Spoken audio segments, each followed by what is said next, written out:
Désormais en charge des nouvelles adhésions, du recrutement et des nouveaux électeurs du PDCI-RDA, le secrétaire exécutif Kwame Yao Séraphin a tenu sa toute première rencontre avec les agents de l'identification et de l'immatriculation du PDCI-RDA. C'était ce vendredi 22 décembre 2021 à la maison du PDCI-RDA à Cocody. 3 points étaient à l'ordre du jour. D'abord, la présentation des agents, ensuite les activités et opérations déjà effectuées et enfin les perspectives à venir.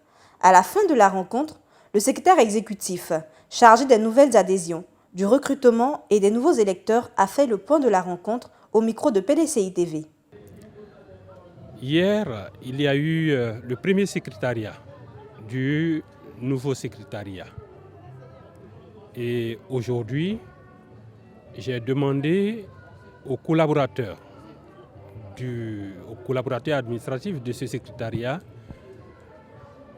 de se rencontrer afin de faire une prise de contact. Mais en termes de prise de contact, ça a été une séance de travail très fructueuse qui a porté sur 3 éléments. Nous avons visité la liste du personnel. Nous avons fait le tour des activités et nous avons projeté le secrétariat dans les perspectives. J'ai entendu les difficultés, j'ai entendu les actions qui ont été menées et j'ai communiqué ma vision. Ma vision porte sur le fait que à l'orée 2025, c'est-à-dire juste avant que nous soyons en compétition électorale présidentielle, le PDCI-RDA puisse transformer son gros contingent de potentiels sympathisants en électeurs véritables, de sorte que dans ce pays, nous ayons le plus grand nombre d'électeurs possible. Nous avons un chiffre d'électeurs qui est en déphasage total avec le nombre de sympathisants, le nombre de ceux qui se réclament PDCI. La plupart n'ont pas de carte et la plupart ne votent pas.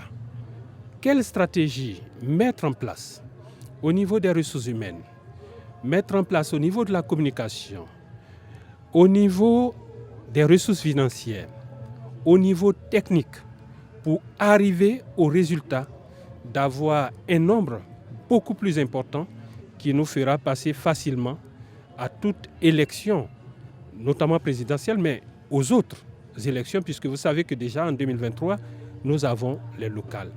C'est de ça que nous avons discuté et je crois que le personnel s'est ouvert. Le personnel a dit ses attentes. Le personnel a dit son engagement de faire en sorte que le travail puisse être accompli selon ce que nous avons comme feuille de route de la part du président Henri Konan Bédié et qui nous a été communiqué par mon chef, le professeur Maurice Kakodji Kayue.